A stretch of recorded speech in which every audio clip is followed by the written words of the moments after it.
बारह दिन के बरहिया बरहियो न बीतल, सखिया खिड़की से रहे पियवा झाँकत देखत मोहिया लागई हो। सखिया खिड़की से रहे पियवा झाँकत देखत मोहिया लागई हो। तू ही मोरी सासू से सासू तू ही ने ठकुराइनी हो। सासू लैना ले तू अपना नतियवा पिया के मनवा राखीती हो। सासू लैना ले तू अपना नतियवा पिया के मनवा राखीती हो।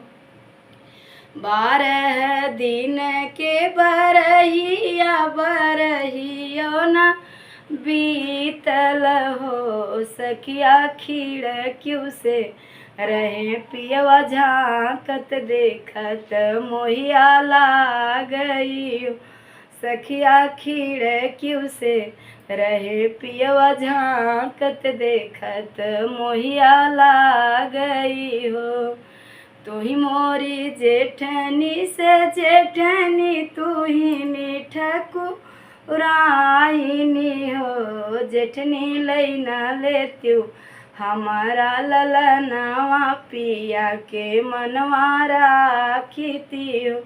जेठनी लैना ले तू हमारा ललनवा पिया के मनवा राखीती हो।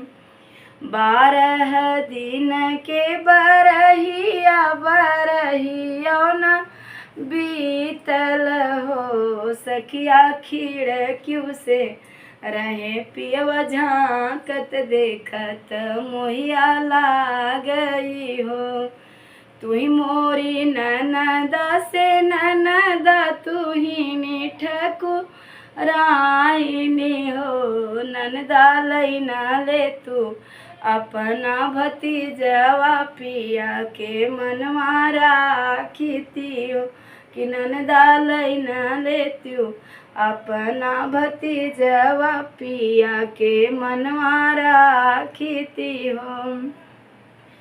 बारह दिन के बरहिया बरहियो न बीतल हो।